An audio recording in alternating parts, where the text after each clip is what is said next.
E o nosso vídeo desta semana é para falar sobre Covid e crianças.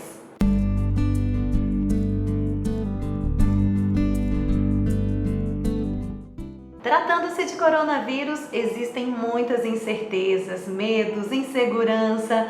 E para falar e esclarecer algumas dúvidas a respeito do coronavírus em crianças ou sobre as crianças com essa pandemia, comigo nessa semana a doutora Luane Reis, ela que é pediatra e que vai falar para nós sobre esse tempo que nós estamos vivendo, que é um tempo de muitos desafios, também um tempo de medo. Mas é verdade, doutora, que as crianças são mais resistentes ao coronavírus?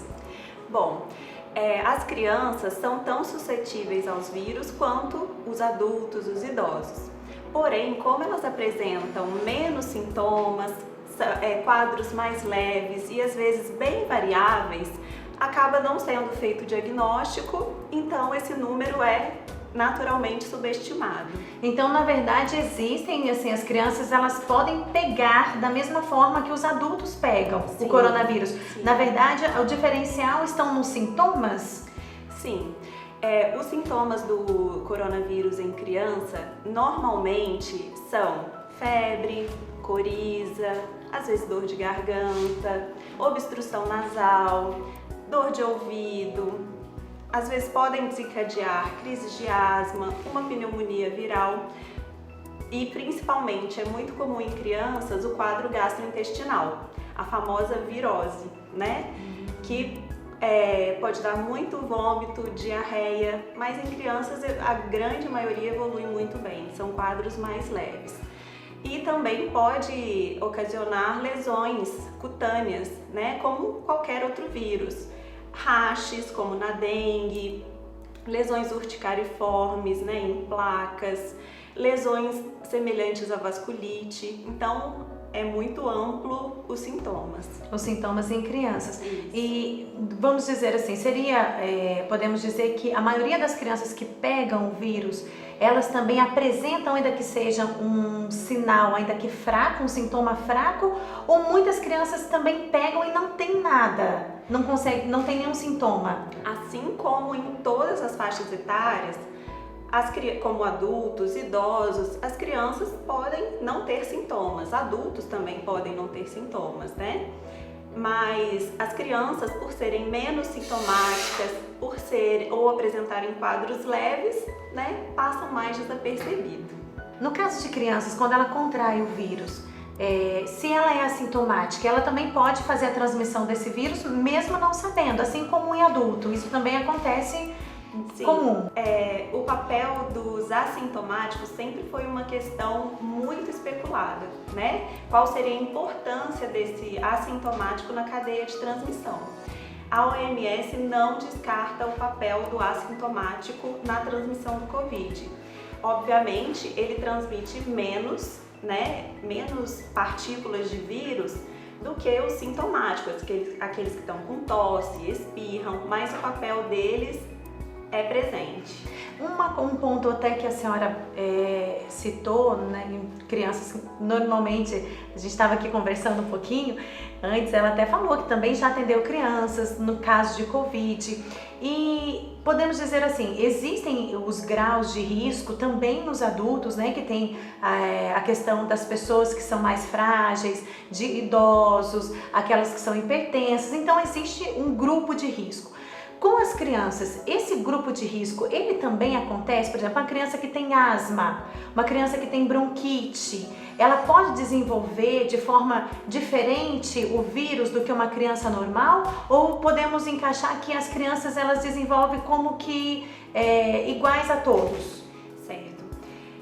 Como você falou, tem o grupo de risco, né? São os idosos, gestantes, adultos, principalmente com comorbidades.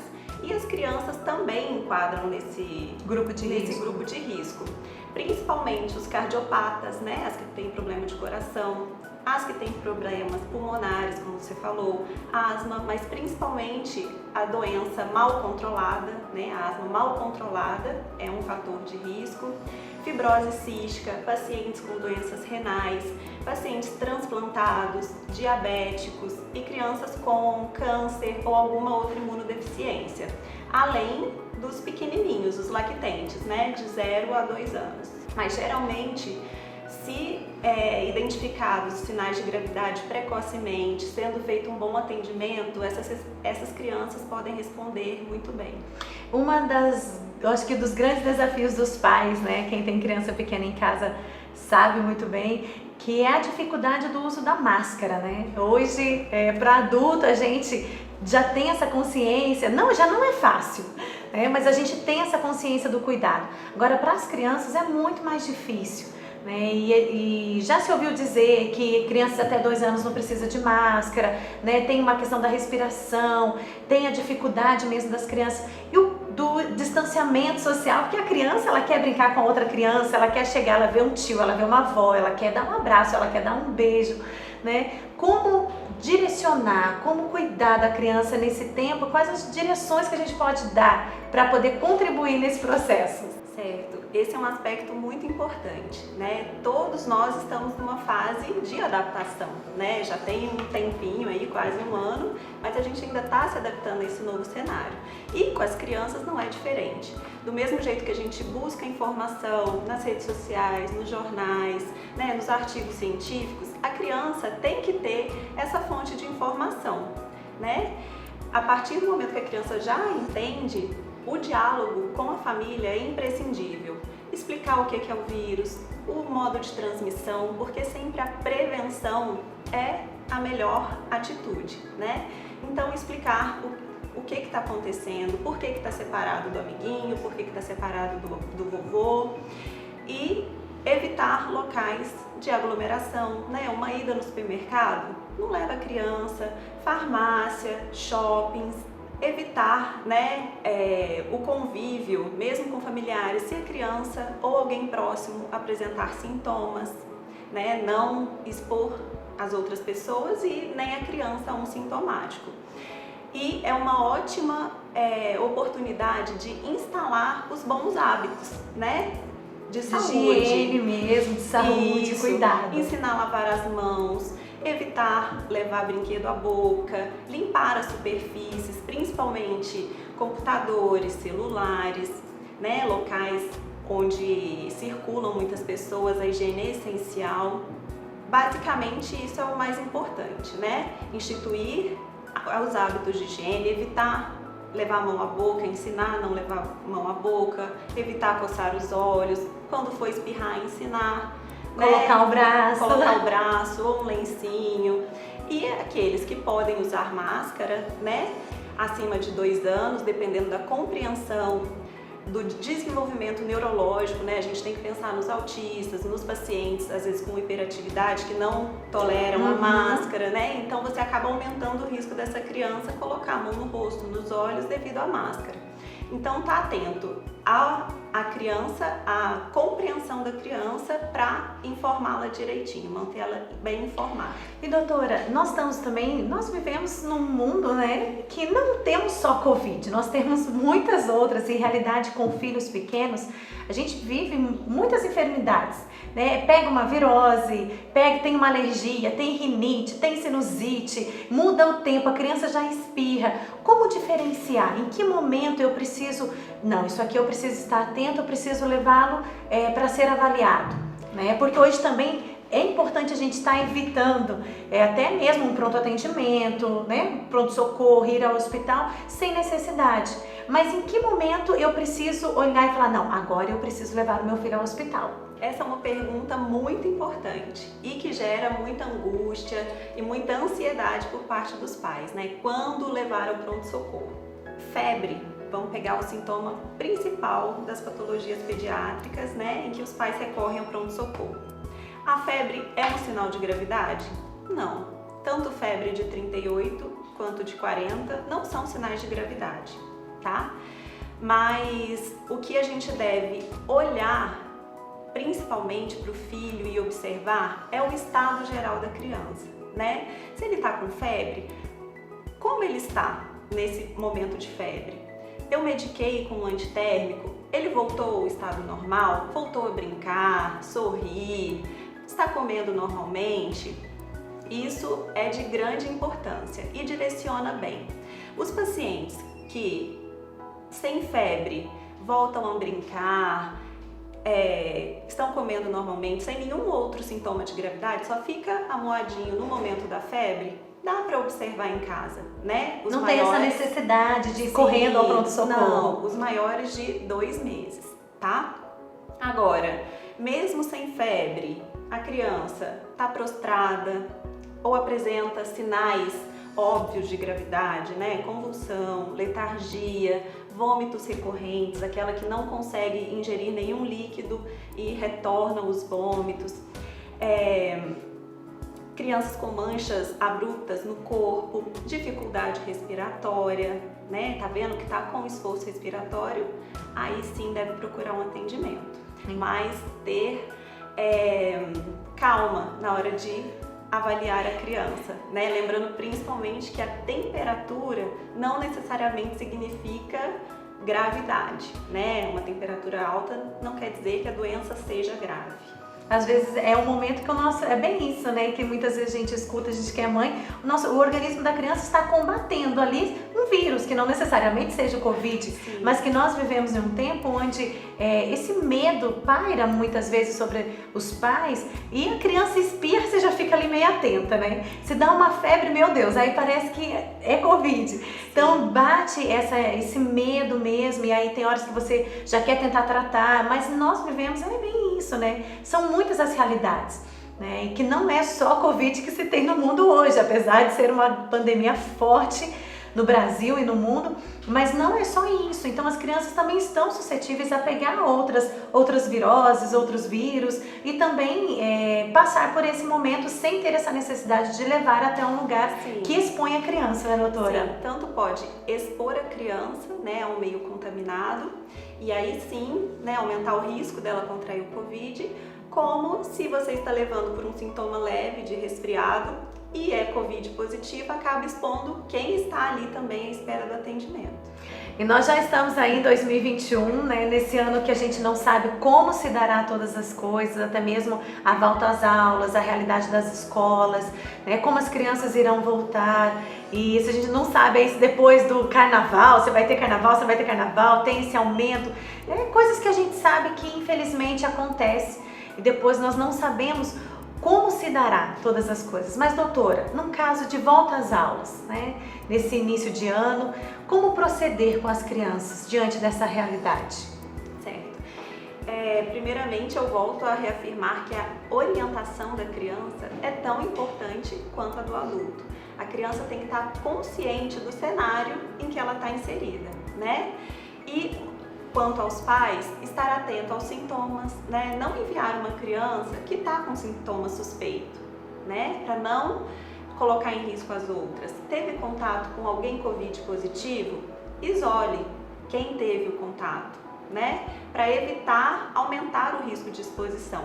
Reforço novamente a necessidade de criar o hábito saudável de higiene, né? De saúde. Lavar as mãos, evitar contato com nariz, boca, olhos, lavar objetos, ensinar a criança a limpar a superfície em que ela vai ter mais contato.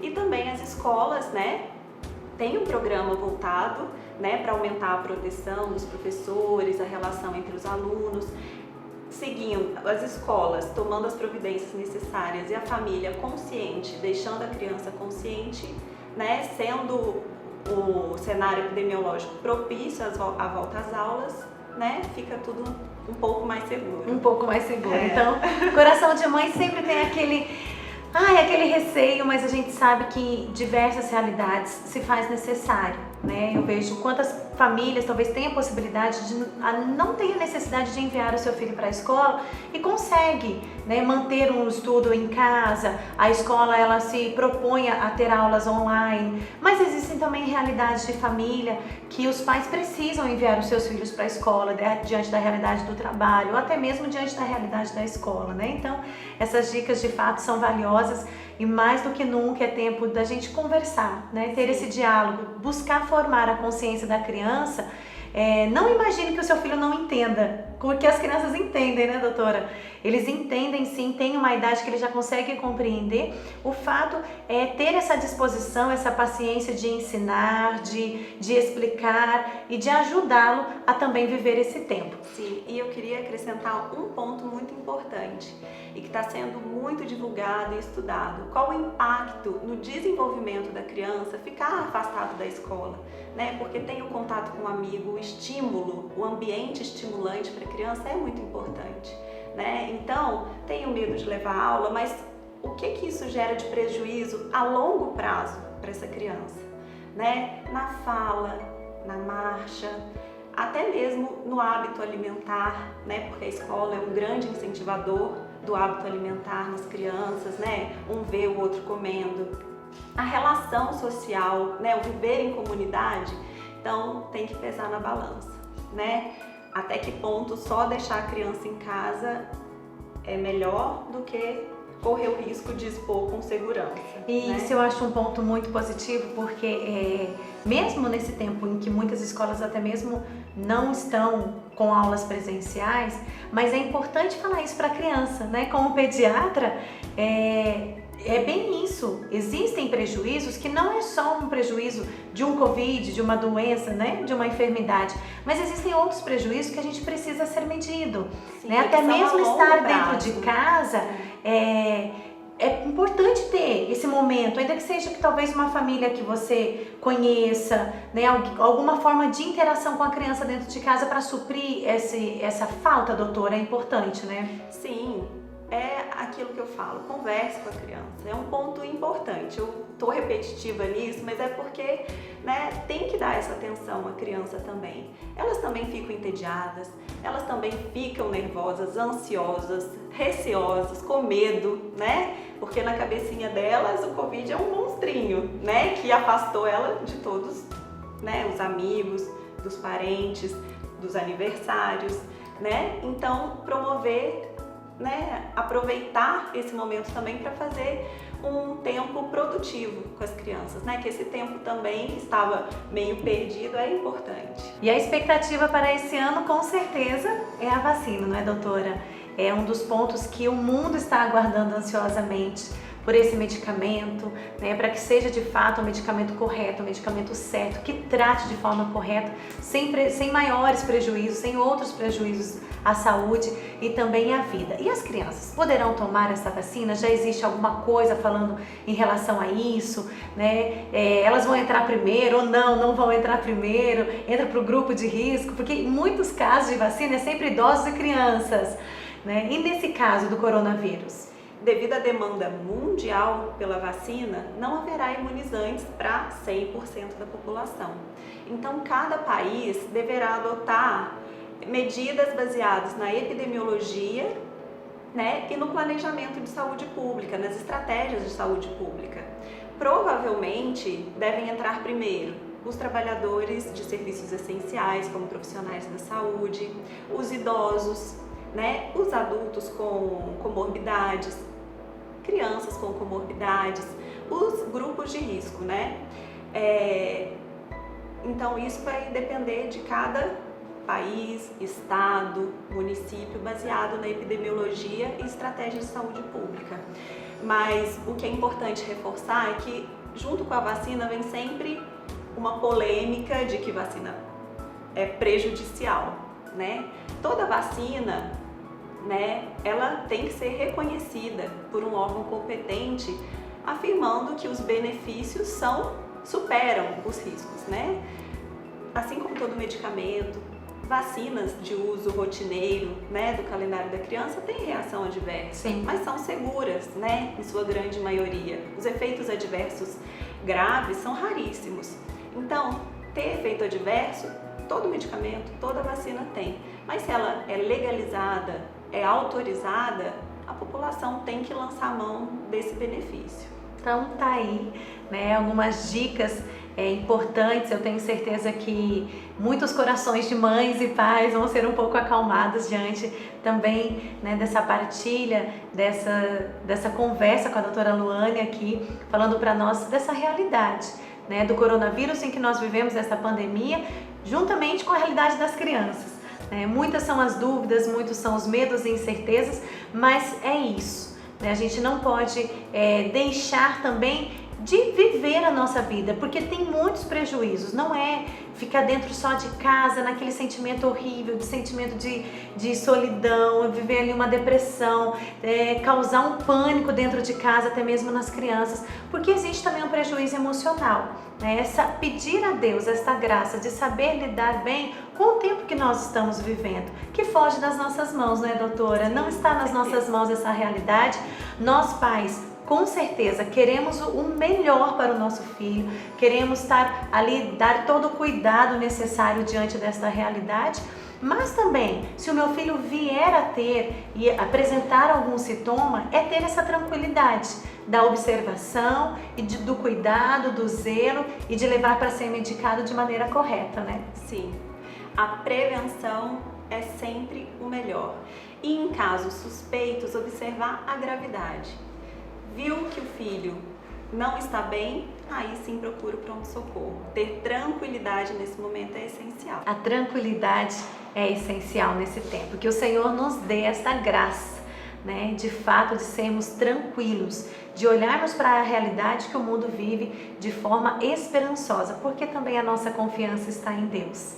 Deus cuida de nós e a gente não pode perder isso de vista, tá certo? Curta, compartilhe o nosso vídeo. Muito obrigada, doutora Luane, pela sua partilha conosco, por esse momento tão bom aqui no Tal Mãe, Tal Filho. E a gente volta em outras oportunidades para falar também de outros temas. E você que está aí curtindo o nosso vídeo, encaminhe também, compartilhe esse vídeo com aquela família que você sabe que tem vivido um momento tenso diante dessa realidade de pandemia. Tenho certeza que irá ajudar, tá certo? Deus abençoe você, uma ótima semana e até semana que vem.